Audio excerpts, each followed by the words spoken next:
La semana pasada hablamos sobre cómo estar seguros que la Biblia es la palabra de Dios. Hoy hablaremos sobre cómo ser salvo y saberlo. Yo estaba en el hospital. Una mujer estaba muriendo, su familia ahí con ella. Una ocasión tan triste y difícil.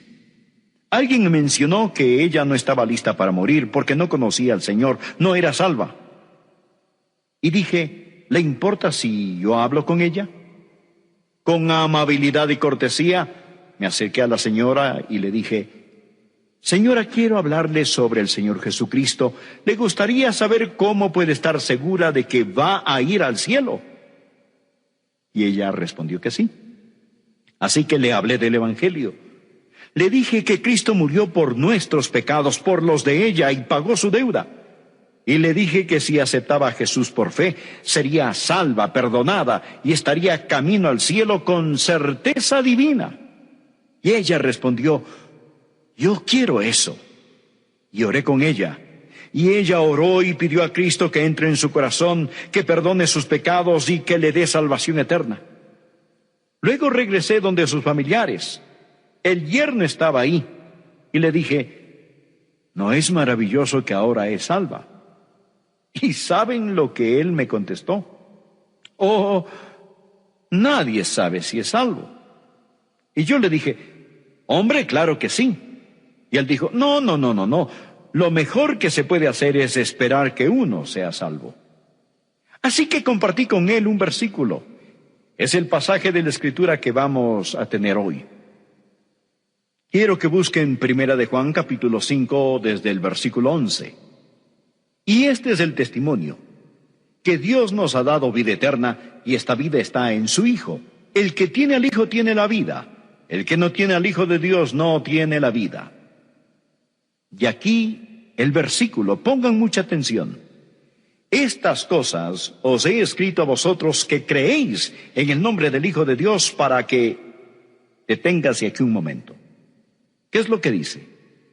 Para que sepáis, para que sepáis que tenéis vida eterna. No creáis, no adivinéis, no esperéis, no presumáis, no penséis, no, sino sepáis con una certeza absoluta que tenéis vida eterna. Este privilegio es de todo cristiano. Por eso es tan importante que estén completamente seguros de que son salvos. La manera de ser salvos es creyendo que Jesús es el Cristo. Ese Jesús, y el nombre Jesús significa Salvador, es el Mesías. Creen eso, confían en eso, y algo sucede y nacen de nuevo. Es así de simple, gloriosamente simple y simplemente glorioso.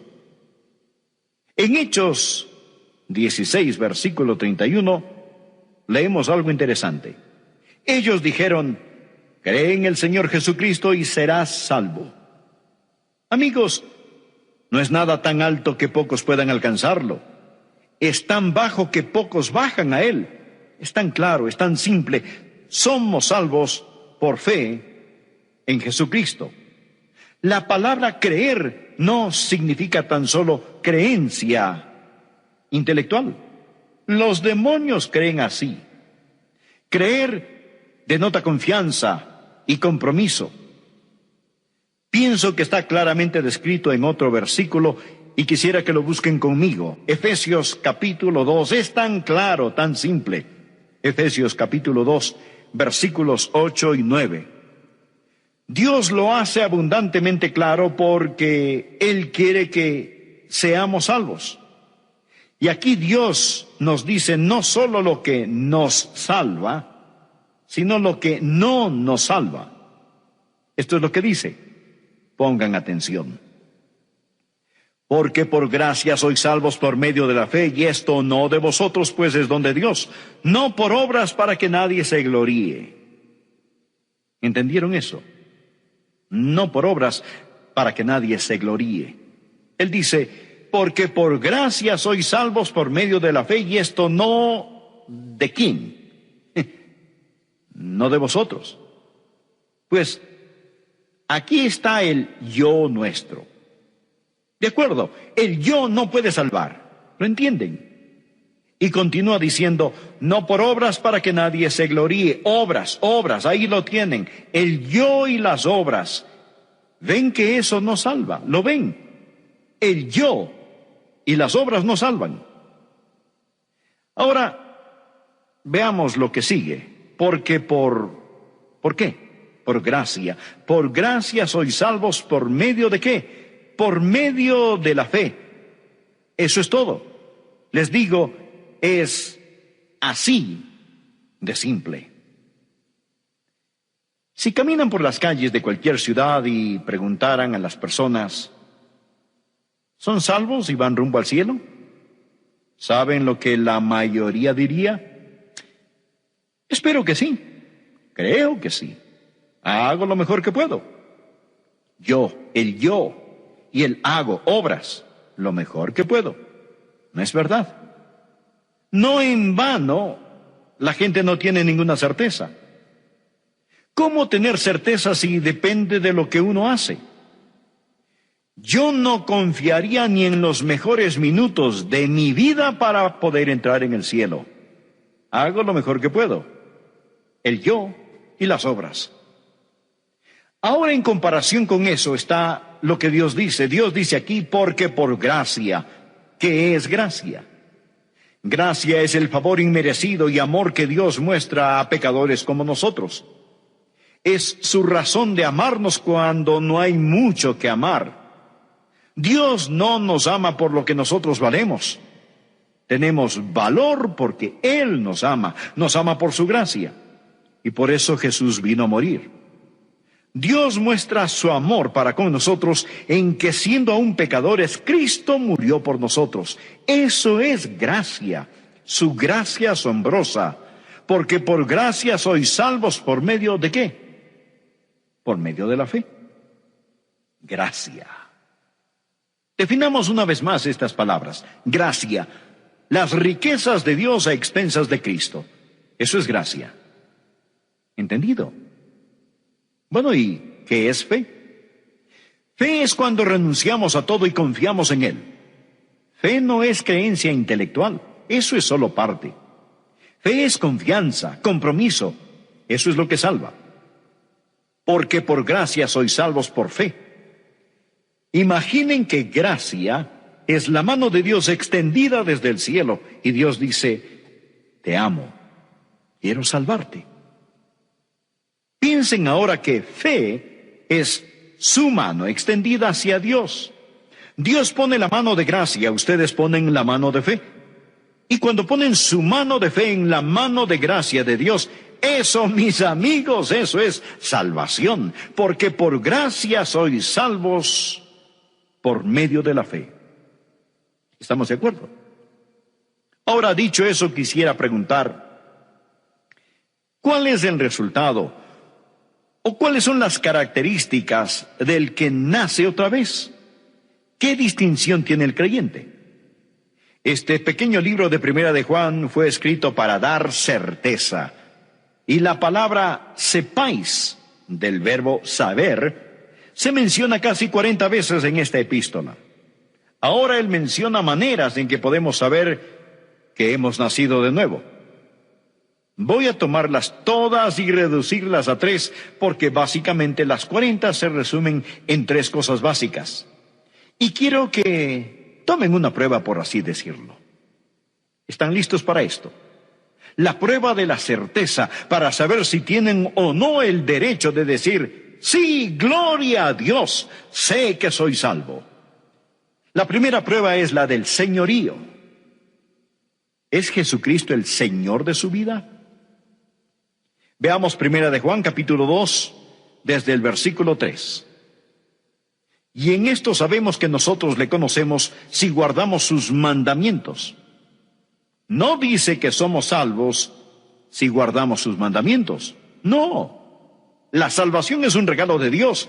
Dice que sabemos que le conocemos si guardamos sus mandamientos. El que dice, yo le conozco, y no guarda sus mandamientos, el tal es mentiroso y la verdad no está en él. Una cosa del apóstol Juan es que va directamente al grano. No hay nada esotérico aquí. Si dicen ser salvos, si dicen conocer a Dios sin guardar sus mandamientos, Dios dice que son mentirosos. Quizás dirán, pastor, no entiendo. ¿Quiere decir que si rompo uno de los mandamientos significa que no soy salvo? No estoy diciendo eso. Porque no hay nadie aquí que no ha pecado o fallado en algo de alguna manera después de ser salvos. ¿No es verdad? Todos lo hemos hecho y Juan lo sabe. Vean el capítulo 1, versículo 10. Si decimos que no hemos pecado, le hacemos a él mentiroso y su palabra no está en nosotros. Eso es tiempo pasado, ¿de acuerdo? Es tiempo pasado. Pero en el capítulo 2, versículo 1 dice, hijitos míos, estas cosas os escribo para que no pequéis. Esa es la regla, no pequéis. Pero dice, y si alguno ha pecado, abogado tenemos para con el Padre, a Jesucristo el justo. Dice que es posible, es probable que pequemos y necesitemos un abogado. Necesitemos que Jesús venga y nos ayude y nos limpie de nuestro pecado. Y luego dice en el versículo 3, y en esto sabemos que nosotros le conocemos si guardamos sus mandamientos. A la final, ¿cuál es la respuesta? Por una parte, la Biblia dice que sabemos que somos salvos si guardamos sus mandamientos. Por otra parte, dice que es probable que pequemos. La clave es la palabra guardar. Miren la palabra guardar en el capítulo 2, versículo 3. Sabemos que le conocemos si guardamos sus mandamientos. Para nosotros, como hijos de Dios, sus mandamientos son nuestra guía, la meta de nuestras vidas. No deseamos salir de rumbo. Sí, a veces nos arrastra el viento, sí, a veces no miramos las estrellas, cierto, a veces fallamos, y hay veces que a lo mejor navegamos mal, pero el gran deseo de nuestra vida es guardar los mandamientos de Dios, y Juan dice, si no tienen ese deseo, necesitan ser salvos. Ahora viene la segunda prueba. Hay la prueba del señorío, y la segunda prueba en Primera de Juan es la de la fraternidad, la prueba de la fraternidad. Permítanme mostrarles lo que dice Juan sobre esto. En Primera de Juan, capítulo 3, versículo 14. Sabemos, otra vez la palabrita, sabemos que hemos pasado de muerte a vida en que amamos a los hermanos. El que no ama a su hermano permanece en muerte. Es lo que dice Juan. Y ahora pasemos a Primera de Juan, capítulo 4, verso 20. Si alguno dice yo amo a Dios y aborrece a su hermano, es mentiroso. Pues el que no ama a su hermano a quien ha visto, ¿cómo puede amar a Dios a quien no ha visto? Y nosotros tenemos en este mandamiento de él, el que ama a Dios, ame también a su hermano. Y en el capítulo 5, versículo 1, todo aquel que cree que Jesús es el Cristo es nacido de Dios, y todo aquel que ama al que engendró, es decir, el que ama al Padre, ama también al que ha sido engendrado por él. Cuando aman al Padre Celestial, aman a sus hijos, a sus hermanos y hermanas en Cristo. Es una característica del cristiano, es una prueba. Es que cuando somos salvos, queremos estar con los hijos de Dios. Es una buena relación con los hijos de Dios. Claro que siempre habrá gente que diga, oh, yo puedo adorar a Dios a solas. No necesito ir a la iglesia. Dios ve mi corazón, sabe que le amo. No necesito reunirme con los hermanos. Entonces, ¿por qué Dios nos exhorta diciendo, no dejando de congregarnos? ¿Por qué Dios siempre nos dice que cuando lo amamos, tenemos que amar a nuestro hermano y hermana? Tenemos que amar a los hermanos. ¿Lo ven? Este es el razonamiento. Pongan mucha atención. ¿Por qué la fraternidad es prueba de salvación? Pues lo que sucede al ser salvo es esto. Recibimos una naturaleza divina. Sabemos que somos partícipes de la naturaleza divina. ¿Y cuál es la naturaleza de Dios? La naturaleza de Dios es amor. Veamos juntos en Primera de Juan, capítulo 4. Amados, amémonos unos a otros. Y ahora escuchen esto. Porque el amor es de Dios. Todo aquel que ama es nacido de Dios y conoce a Dios. El que no ama no ha conocido a Dios, porque Dios es amor. No hay que ser un científico para entender esto. Al nacer de nuevo, nacemos de Dios. El Espíritu Santo entra en nosotros y somos hechos partícipes de la naturaleza divina. ¿Y qué es la naturaleza divina? Dios es amor. Si tenemos esa naturaleza, entonces tenemos amor, ¿verdad? Si no hay amor en nosotros, no hemos sido hechos partícipes de la naturaleza divina. Y no habla aquí solamente de amar a Dios, habla de amarnos unos a otros, porque Dios es amor. Sería absurdo que alguien diga, he nacido de Dios, el Espíritu Santo vive en mí, tengo la naturaleza de Dios, he nacido de Dios, pero simplemente no siento ningún amor. Amigos, hay la prueba del señorío y la prueba de la fraternidad. Está ahí, a la vista de todos. Y la tercera prueba es la prueba de relación. La prueba de señorío, de fraternidad y la prueba de relación. La salvación es una relación vital con el Señor Jesucristo. Primera de Juan, capítulo 5, verso 11. Y este es el testimonio, que Dios nos ha dado vida eterna y esta vida está en su Hijo. Recordemos esto. ¿Quién es el Hijo de Dios? Jesucristo. Esta vida está en su Hijo. El que tiene al Hijo tiene la vida. El que no tiene al Hijo de Dios no tiene la vida. Estas cosas os he escrito a vosotros que creéis en el nombre del Hijo de Dios, para que sepáis que tenéis vida eterna y para que creáis en el nombre del Hijo de Dios. Aquí se está hablando de una relación con Jesús. Habla sobre tener al Hijo, conocer al Señor Jesucristo. Primera de Juan capítulo 5, versículo 13. Ponga mucha atención. Estas cosas os he escrito a vosotros que creéis en el nombre del Hijo de Dios. No dice, estas cosas os he escrito a vosotros que creíais, tiempo pasado. No, esto es tiempo presente. Y aquí quiero decir algo que tal vez no les guste escuchar porque puede ir contra su teología. A menudo he oído decir que si uno no se acuerda de la hora, del lugar donde fue salvo, realmente no es salvo. ¿Han escuchado eso? Si no se acuerdan de la hora y del lugar, nunca fue salvo. Pero hay una pequeña falla en todo eso, y es que no está en la Biblia. Alguien lo inventó, pero no está en la Biblia. La Biblia no nos pide recordar una experiencia en el pasado como prueba de salvación. No dice, los que creyeron tienen vida eterna. Dice, el que cree. Si sabe la hora y el lugar, pues maravilloso. Yo me acuerdo del lugar y la hora. Pero si no, no significa que no somos salvos. Si están confiando en Jesús ahora, son salvos. Quizás no saben exactamente cómo sucedió. Ahora, para terminar, quiero decir esto. Es posible que sean salvos, pero no están completamente seguros. Si yo fuera ustedes, ¿saben lo que haría?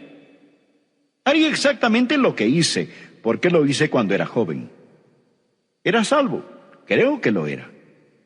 Aún no estoy seguro si lo era o no, pero lo iba a resolver. Es que nunca aprendí bien lo que significaba entregarse a Cristo y por largo tiempo estuve sobre un sube y baja sin saber si era salvo o no lo era. Recuerdo que una noche me detuve en la esquina de dos calles en una ciudad en el sur de la Florida. Para entonces ya sabía un poquito más de la Biblia. Alcé mis ojos a los cielos y dije, Dios, necesito estar seguro.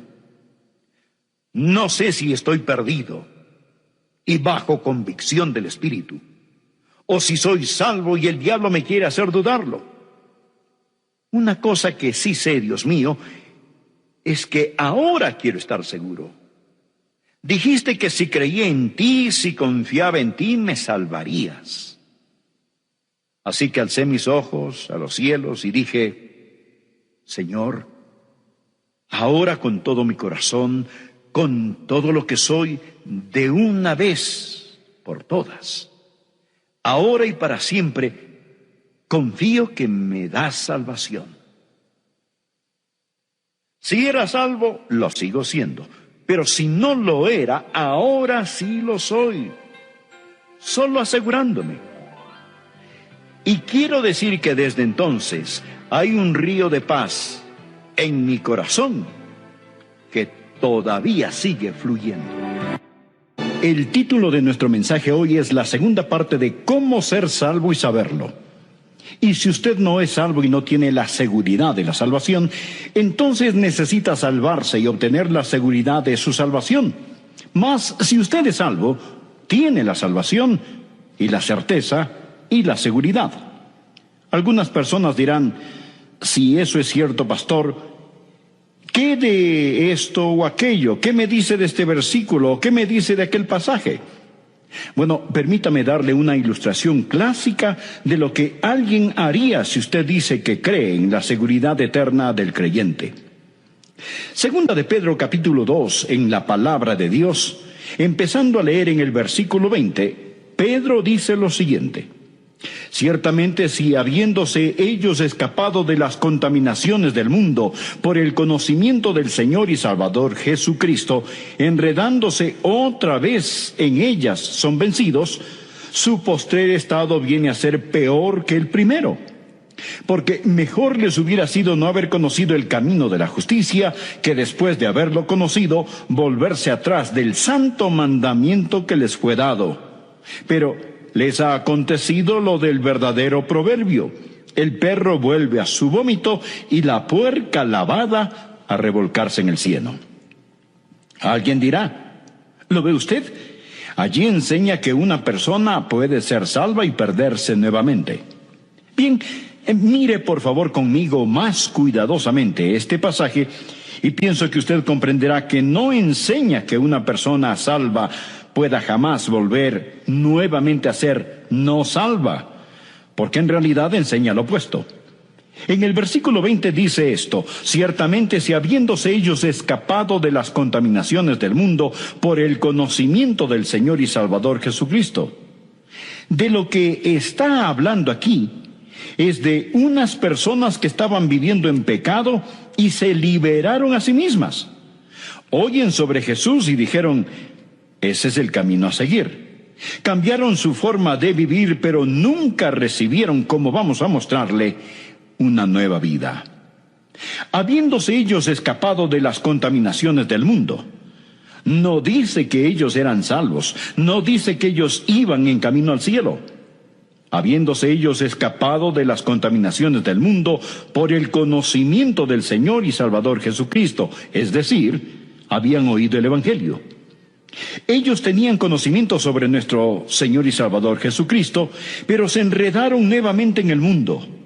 Ahora, observe la palabra enredándose. La palabra enredar literalmente significa tejer algo. Y lo que sucedió fue esto: que esta gente estaban tejiéndose a sí mismos más profundamente en el cautiverio al seguir a ciertos maestros falsos. Y todo lo que Pedro está hablando aquí en Segunda de Pedro gira sobre el tema de los maestros falsos. Hay personas que oyen acerca de Jesús, pero lo oyen de los labios de los maestros falsos. Realmente nunca aprenden qué es ser salvo, ser renacido, y se enredan a sí mismos. Ellos tejen en sus corazones y mentes ciertas filosofías y enseñanzas falsas y nunca llegan a saber el evangelio de la gracia. Se meten a sí mismos más profundamente en el cautiverio por medio de los maestros falsos. Y cuando hacen esto, terminan en peores condiciones que al principio, antes de haber oído sobre Jesús. Ahora aquí tenemos un principio, escúchelo. Los que viven en la verdad se hacen más y más libres. Los que no viven en la verdad, los que viven en las mentiras, experimentan más y más cautiverio. Bien, aquí está la enseñanza. La reformación sin la transformación conduce a mayor degradación y condenación final. Creo que esto vale la pena que lo repita, escúchelo. La reformación sin la transformación conduce a mayor degradación y condenación final. El ejemplo clásico es el de Judas Iscariote. Jesús dijo referente a Judas: Más le valdría a ese hombre no haber nacido. Judas oyó la verdad.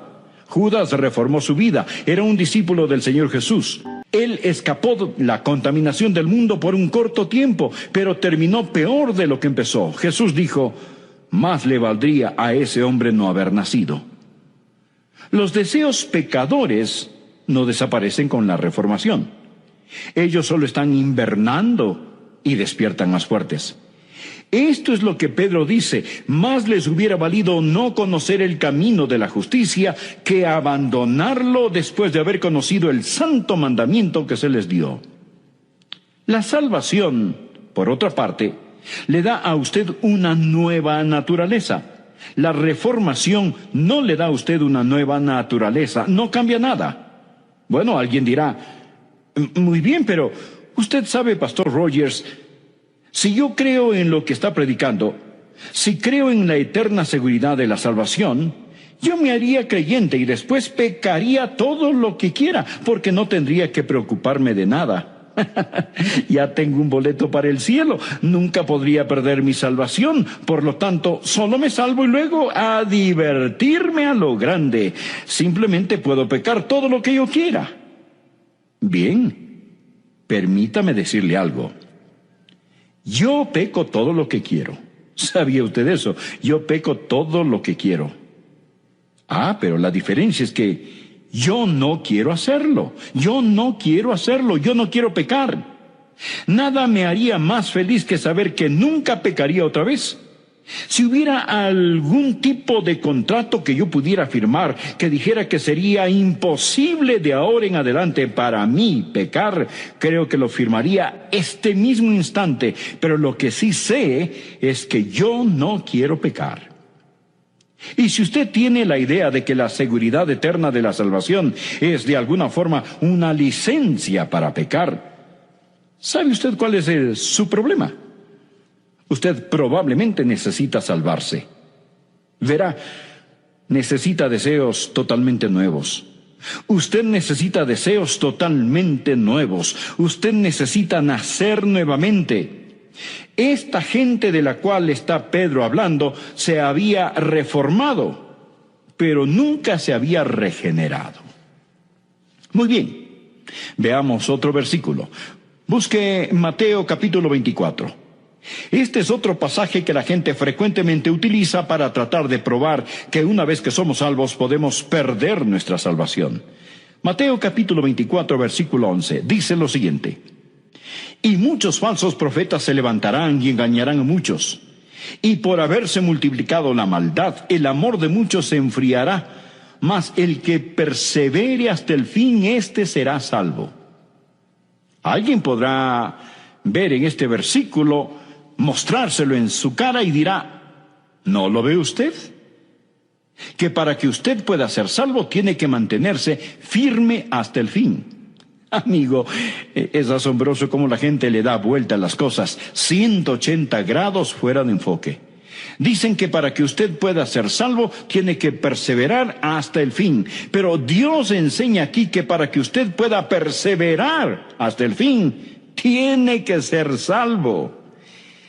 Es todo lo que Él está diciendo. Usted desea saber quién es salvo. Los que perseveran son quienes son salvos. Ellos no son salvos porque perseveran. Más bien, perseveran porque son salvos. Ahora, simplemente tomen sus Biblias y miren en Juan capítulo 6, versículo 64. Jesús dijo, pero hay algunos de vosotros que no creen. Jesús les está hablando a los que están a su alrededor, porque Jesús sabía desde el principio quiénes eran los que no creían y quién le había de entregar. ¿Piensa usted que esto lo tomó a él, a Jesús, por sorpresa? ¿Piensa que Jesús dijo, qué acontecimiento tan desagradable es este? Oh, no. ¿Cómo pude haber elegido a Judas? No puedo creerlo. Este era un hombre en quien yo confiaba y ahora me ha traicionado. Oh, no, amigo. Jesús escogió a Judas con sus ojos bien abiertos. Jesús sabía que Judas nunca había creído en él. Continuemos en este mismo capítulo 6. Miremos los versículos 70 y 71. Dicen así: Jesús les respondió: ¿no os he escogido yo a vosotros los 12? Y uno de vosotros es diablo. Hablaba de Judas Iscariote, hijo de Simón, porque este era el que le iba a entregar, y era uno de los 12. Nada estaba fuera de control. Jesús dijo en otro lugar: he elegido a Judas para que se cumplan las Escrituras. ¿Qué estoy tratando de decir? Muy bien, lo que quiero decir es que Pedro perseveró y Judas no. ¿Por qué? ¿Por qué Pedro perseveró hasta el fin? ¿Y por qué Judas no perseveró? Muy simple: Pedro tuvo fe. Jesús dijo: Pedro, he orado por ti, para que tu fe no falle. Judas no tenía fe. Jesús conocía desde el principio quiénes eran los que no creían. Judas nunca creyó. Simón Pedro sí creyó. Mas el que persevere hasta el fin, éste será salvo. En 1 de Juan, capítulo 2, versículo 19, ¿lo recuerda? Dice: salieron de nosotros, pero no eran de nosotros, porque si hubiesen sido de nosotros, habrían permanecido con nosotros, pero salieron para que se manifestase que no todos son de nosotros. Por lo tanto, los que salen no pierden su salvación. Los que no perseveran no pierden su salvación. Los que no perseveran no pierden su salvación por fracasar en mantenerse firmes hasta el final. Ellos no pierden la salvación, estimado amigo, simplemente porque nunca la tuvieron. Bueno, tenemos tiempo para ver algo más. Veamos Hebreos capítulo 6. Guardé para lo último, porque pienso que este es el pasaje al que mucha gente recurre cuando realmente tratan de probar de algún modo que podemos perder nuestra salvación. Hebreos capítulo 6. Comenzaré a leer en el versículo 4. El autor de Hebreos está hablando en el capítulo 6 de algo imposible. Él dice que algo es imposible. Dice lo siguiente: porque es imposible que los que una vez fueron iluminados y gustaron del don celestial, y fueron hechos partícipes del Espíritu Santo, y asimismo gustaron de la buena palabra de Dios y los poderes del siglo venidero, y recayeron, sean otra vez renovados para arrepentimiento, crucificando de nuevo para sí mismos al Hijo de Dios y exponiéndole a vituperio. Luego, Él nos da una ilustración. Porque la tierra que bebe la lluvia, que a veces cae sobre ella, y produce hierba provechosa a aquellos por los cuales es labrada, recibe bendición de Dios. Pero la que produce espinos y abrojos es reprobada, está próxima a ser maldecida, y su fin es el ser quemada. Pero en cuanto a vosotros, oh amados, estamos persuadidos de cosas mejores y que pertenecen a la salvación, aunque hablamos así. Muy bien, regresemos al versículo 4. Algunas cosas son imposibles. Dice que para cierta clase de personas, si hacen ciertas cosas, es imposible que renueven su arrepentimiento. Es imposible.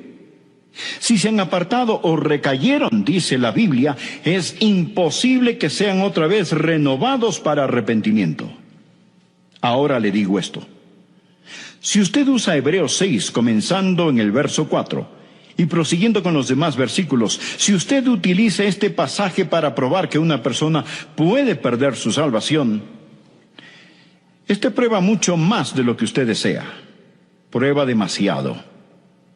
Porque, ¿qué prueba este pasaje? Prueba que si usted fue una vez salvo y perdió su salvación, si esta es la forma en que usted usa estos versículos, también prueba que usted nunca podrá salvarse otra vez. ¿No es esto correcto? Si recayeron o se han apartado, es imposible para ellos ser nuevamente renovados para arrepentimiento. Por lo tanto, si usted no cree que una vez salvo, siempre salvo, usted tiene que creer que 2 veces perdido, siempre perdido. ¿Entiende lo que estoy diciendo? Dice, si usted usa este versículo de esta manera, Si usted trata de hacer que estos versículos prueben que una persona puede ser salva y perder su salvación, si esto es lo que usted trata de probar con este pasaje, entonces sea honesto. Porque decir que una vez que pierdan su salvación, estas personas nunca podrán salvarse otra vez. Es imposible que sean otra vez renovadas para arrepentimiento. Entonces, ¿de qué estamos hablando? ¿De qué habla el pasaje? No está hablando de gente que eran salvos. Usted me pregunta, pastor, ¿cómo sabe usted que no está hablando de gente que ha sido salva? Bien, mire el versículo 9. Pero en cuanto a vosotros, oh amados, estamos persuadidos de cosas mejores y que pertenecen a la salvación. ¿Lo ve?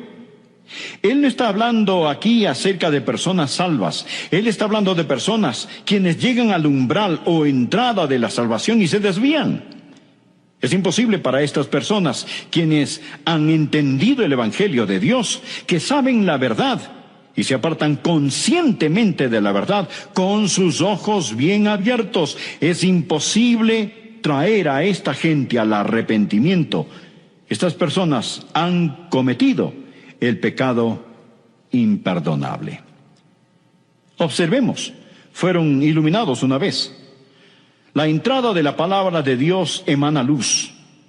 Muchos han escuchado un mensaje como este y han sido iluminados. Gustaron del regalo celestial. Al nosotros predicar, han oído sobre Jesús, han sido partícipes del Espíritu Santo. El Espíritu Santo de Dios ha agarrado fuertemente sus corazones, han gustado de la buena palabra de Dios, han oído la exposición de la palabra y del poder del mundo venidero, han gustado de todo esto, pero se han apartado. Y si ellos recayeron, no está hablando de una persona que peca en ignorancia, que peca sin entendimiento, pero habla de una persona que peca con sus ojos muy bien abiertos. Una persona que dice, yo no quiero a Jesús. Le daré una ilustración. Supongamos que usted va al supermercado y en la sección de carnes y productos lácteos hay una mesa con trocitos de queso, unos bocadillos para que los clientes los prueben. Usted se acerca, toma uno, lo prueba y le fascina el queso. Y quizá diga, oiga, este queso es realmente extraordinario. Por favor, deme 2 libras. Bueno, le preparan y envuelven las 2 libras de queso, lo ponen al lado de la registradora y usted ve el número que aparece en la caja registradora y dice, espere un minuto, ¿qué es eso? Y la cajera responde, ¿eso? Es su queso. Usted le dice, un momento, debe estar bromeando. ¿Usted espera que yo pague tanto dinero por ese queso? Ella le dice, señor, es una clase de queso muy difícil de conseguir. Es un queso importado, es un queso muy caro. Pensé que usted lo quería. Usted le dice, bueno, sí, yo lo quería, pero no sabía que costara tanto. Ahora no lo quiero. Aquí tenemos a un individuo quien ha gustado, ha olido el queso, sabe lo que es porque incluso lo saboreó. Él está consciente exactamente de lo que está haciendo, pero él dice, yo no pagaré ese precio, y se va. Él se rehúsa con sus ojos bien abiertos y está en completa libertad de hacerlo. Ese es su privilegio. Ahora, estos no son definitivamente todos los versículos, son simplemente algunos de los versículos que la gente usa para probar que la salvación se puede perder. ¿Qué significa todo esto para usted? Bien, si usted es un hijo de Dios y sabe que es salvo, regocíjese, regocíjese, descanse en el amor de Dios, sírvale con gratitud. Sírvale, y sírvale por tan maravillosa salvación. Dígale al Señor, no puedo trabajar para salvar mi alma. Es el trabajo que ya hizo mi Señor, pero trabajaré como un esclavo a causa del amor del precioso Hijo de Dios. Si usted es salvo, simplemente cante una y otra vez, Oh gracia admirable, cuán dulce es, que a mí, pecador, me salvó. Perdido estaba yo, mas vine a sus pies. Fui ciego, y él visión me dio. Padre, sella este mensaje en nuestro corazón y hazlo realidad en nuestra vida. En el nombre bendito de tu Hijo Jesucristo. Amén.